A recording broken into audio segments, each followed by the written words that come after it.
O secretário de Estado dos Estados Unidos anunciou hoje que pode restringir o visto de uma série de autoridades estrangeiras por supostamente ameaçarem os direitos de cidadãos americanos. Como o secretário mencionou na quarta-feira passada que os Estados Unidos estudam aplicar sanções ao ministro Alexandre de Moraes, há a expectativa de que o ministro seja um dos alvos dessas sanções. This crackdown is extended beyond Brazil's borders, impacting individuals on U.S. soil. The 2023 Financial Times article actually talked about this. What do you intend to do, and would you be looking at Supreme Court justice sanctioning of Alexandre de Moraes under the Global Magnitsky Act? That is under review right now, and it's a great possibility that will happen. O governo brasileiro tenta dialogar com autoridades dos Estados Unidos para evitar que brasileiros sejam incluídos nessa lista, mas o país não descarta uma reação. O ministro de Relações Exteriores, por exemplo, falou hoje que o interesse do Brasil vem em primeiro lugar.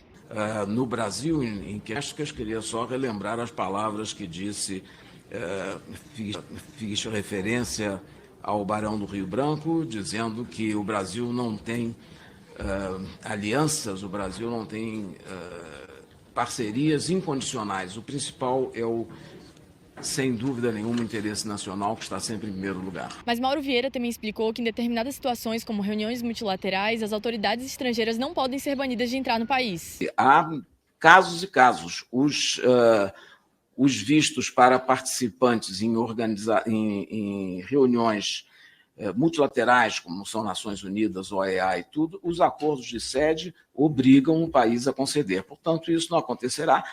Nós conversamos um pouco mais cedo com o senador e líder do governo no Congresso, Randolfo Rodrigues, e ele afirmou para a gente que o Brasil não é mais quintal dos Estados Unidos.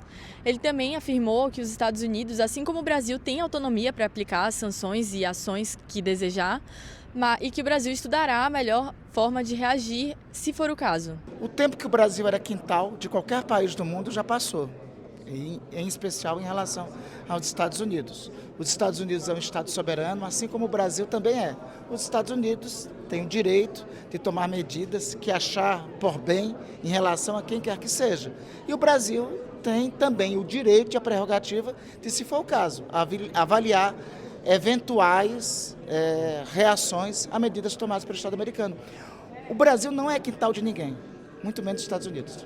O senhor acha que se o Brasil decidir tomar alguma medida, decidir reagir de alguma forma, pode atrapalhar essa relação entre Brasil e Estados Unidos? Como o senhor avalia? A relação do Brasil e Estados Unidos nunca será atrapalhada. Só que o direito internacional é regido por alguns princípios. O primeiro deles é da reciprocidade. O governo brasileiro saberá avaliar quais são as decisões. A essa altura as decisões não estão tomadas. Até essa altura nós não sabemos se essas decisões atingiram autoridades brasileiras. Tendo conhecimento das decisões, o Brasil, como Estado soberano, vai saber qual a melhor medida a tomar. Se for alguma medida que atinja aos interesses brasileiros, repito, um dos princípios do direito internacional é o princípio da reciprocidade. Já na oposição, a opinião é um pouco diferente. A gente conversou com um deputado federal, Kim Kataguiri, e ele avalia que essas sanções são aplicadas por conta de ações praticadas contra cidadãos americanos e não brasileiros. Por isso, isso não feriria a soberania do nosso país. Olha, os Estados Unidos é uma nação soberana, né, que possui uma legislação que protege, né, cidadãos, empresas americanas de autoridades estrangeiras, né, em relação a decisões judiciais que prejudiquem a liberdade de expressão ou mesmo envolvimento com corrupção ou com facções criminosas internacionais. Enfim, a legislação americana tem diversas hipóteses, né, de você restringir o visto de autoridades estrangeiras e não só isso, de restringir também os ativos, né, de autoridades estrangeiras. Então, não possuir nenhum relacionamento com empresas americanas, não possuir nenhum ativo em um banco que utilize o sistema SWIFT, né, que é o sistema internacional utilizado pela maior parte dos países ocidentais, inclusive pela maior parte dos bancos brasileiros. Então, eu acho que essa medida anunciada pelo secretário Marco Rubio, ela é o início da aplicação de uma legislação americana que tem consequências ainda mais graves porque pode retirar ativos de ministros do Supremo, políticos, integrantes do Ministério Público, de bancos brasileiros, né? Então, é a aplicação de uma legislação americana que foi infringida por autoridades brasileiras.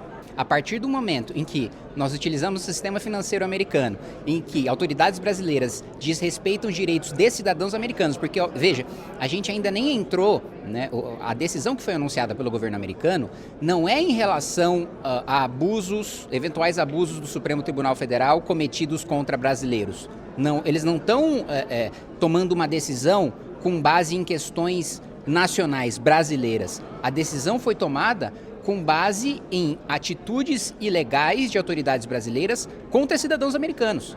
Então, não é que os Estados Unidos estão interferindo num assunto nacional ou querendo mexer na política brasileira. Eles estão protegendo os direitos dos cidadãos americanos, resguardados pela primeira emenda dos Estados Unidos, resguardados também por leis que têm aplicabilidade extraterritorial, contra não apenas autoridades brasileiras, mas contra qualquer estrangeiro, né? Inclusive a própria origem da legislação que permite essa sanção nos Estados Unidos começa com a sanção contra autoridades russas, né? Então é uma aplicação que está dentro da jurisdição dos Estados Unidos, porque a gente está falando de empresas americanas, a gente está falando de bancos que utilizam o sistema americano, então não há nenhuma violação à soberania brasileira por causa dessa decisão, mas claro que esse vai ser o discurso do governo.